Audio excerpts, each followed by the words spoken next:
सुनवाई में supreme court में वीवीपैट पर्चियों की मांग होते ही दफ्तर में लगी आग, सारे दस्तावेज जलकर हुए खाक। नमस्कार, मैं हूं दीपिका। एक तरफ सुप्रीम कोर्ट में ईवीएम और वीवीपैट के मसले पर सुनवाई चल रही थी और दूसरी तरफ गृह मंत्रालय में आग लग गई। आपको बता दें, आग इतनी भयानक लगी कि जेरोक्स मशीन से लेकर कंप्यूटर और दस्तावेज जलकर खाक हो गए। अब ये संयोग है या प्रयोग, सवाल खड़ा होता है, क्योंकि इलेक्टोरल बॉन्ड का डाटा देने में मोदी सरकार की हालत इतनी खराब हुई कि किसी से छिपी नहीं है। तो क्या अब ईवीएम और वीवीपैट का डाटा भी छुपाया जा रहा है? ये सवाल इसलिए क्योंकि लाइव सुनवाई से इतना तो साफ है कि सुप्रीम कोर्ट ईवीएम और वीवीपैट के मसले पर बड़ा एक्शन लेने वाले हैं। लेकिन एक्शन से ठीक पहले गृह मंत्रालय में आग लगना बड़े सवाल खड़े करता है। तो सुप्रीम कोर्ट में सुनवाई के दौरान क्या कुछ हुआ, सुप्रीम कोर्ट ने क्या ईवीएम और वीवीपैट को लेकर फैसला सुनाया, वो भी बताएंगे। लेकिन उससे पहले आपको बता दें कि गृह मंत्रालय की दूसरी मंजिल पर आग लगी। जेरोक्स मशीन, कंप्यूटर और दस्तावेज भी जलकर खाक हो गए। देख सकते हैं कि कितनी भयानक आग लगी है कि खिड़की से धुआं निकलते हुए भी देखा जा रहा है। एक तरफ सुप्रीम कोर्ट में ईवीएम और वीवीपैट को लेकर जबरदस्त बहस हुई, वहीं दूसरी तरफ गृह मंत्रालय की दूसरी मंजिल पर आग लग गई। दस्तावेज भी जलकर खाक हो गए। अब सवाल ये खड़ा होता है कि आग लगी है या लगाई गई है, क्योंकि आप अच्छे से जानते हैं कि छोटे से छोटे ऑफिस में भी ये सिस्टम होता है कि अगर कहीं पर आग लग जाती है और धुआं उठे तो आग बुझाने के लिए कई तरीके होते हैं। लेकिन गृह मंत्रालय इतना बड़ा ऑफिस है, इतना बड़ा दफ्तर है, लेकिन वहां पर आग को कंट्रोल करने वाला कोई नहीं होता। आग फैलते फैलते इतना बढ़ जाती है कि कंप्यूटर जल जाते हैं, दस्तावेज जल जाते हैं। अब ऐसे हालात में सवाल ये खड़ा होता है कि क्या इलेक्टोरल बॉन्ड का डाटा छुपाया जा रहा है, क्या एसबीआई का डाटा छुपाया जा रहा है, या फिर ईवीएम और वीवीपैट का डाटा छुपाया जा रहा है? क्योंकि यह पहली बार नहीं हुआ।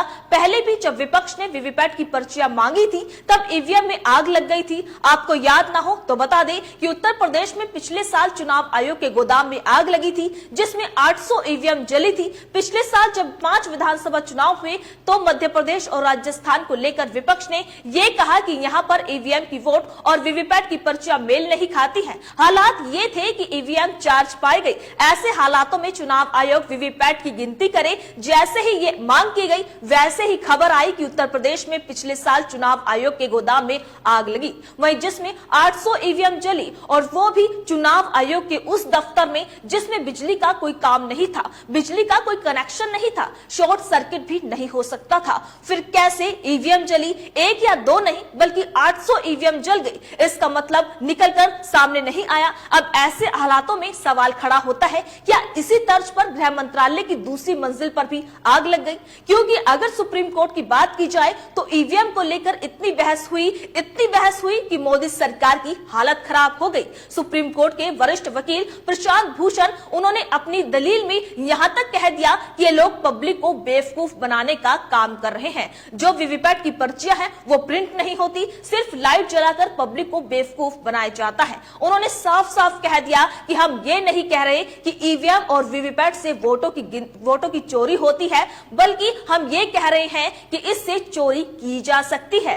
इसमें 2 चिप लगाई होती है, एक को प्रोग्राम किया जाता है और उस प्रोग्राम के जरिए जो चाहिए वो पर्ची प्रिंट करिए, जो सिंबल चाहिए वो सिंबल आप लोड कीजिए। इसी वजह से ईवीएम और वीवीपैट में चोरी होती है, बल्कि दूसरे देशों में इसे बैन कर दिया गया है। प्रशांत भूषण ने ऐसी दलीलें रखी कि जस्टिस खन्ना भी सुनते रह गए। उन्होंने आगे कहा कि जर्मन की अदालत ने तो ये तक कह दिया कि ईवीएम को ट्रस्ट नहीं किया जा सकता, क्योंकि ईवीएम में जो वोट डाले होते हैं उसे मैनिपुलेट किया जा सकता है, चोरी की जा सकती है। और अब रही भारत की बात, जो 2017 में ईवीएम लाई गई तो अब उसे बदल दिया गया है। वीवीपैट जो इस्तेमाल की जा रही थी उसे बदल दिया गया है। अब जो शीशा लगाया जाता था वो काले रंग का शीशा होता है, उसमें सिर्फ लाइट जलाकर हमें दिखाया जाता है कि हमने किस पार्टी को वोट दिया है। पर्चियां कटती है लेकिन वहीं उसी के अंदर गिर जाती है बॉक्स में, जिससे हमें यह नहीं पता चलता कि पर्ची कटी भी है या नहीं कटी। हमें यह नहीं पता चलता कि हमने जिस पार्टी को वोट दिया है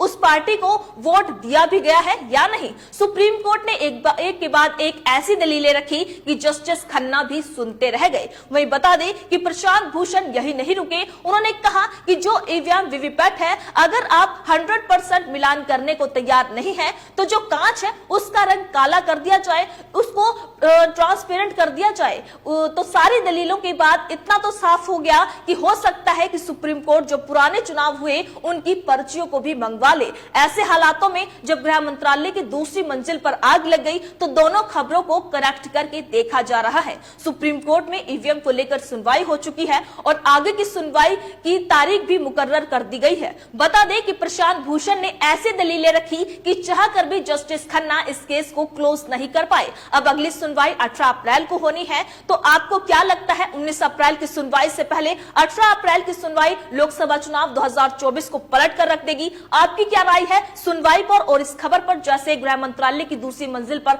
आग लग गई है, क्या इन दोनों खबरों में कोई कनेक्शन है? आपकी क्या राय है? अपनी राय कमेंट बॉक्स में लिखकर हमें जरूर बताइएगा। इसी तरीके से देश और दुनिया से जुड़ी हर छोटी से बड़ी अपडेट के लिए FBN यानी फ्रंटलाइन ब्रेकिंग न्यूज के साथ बने रहिएगा।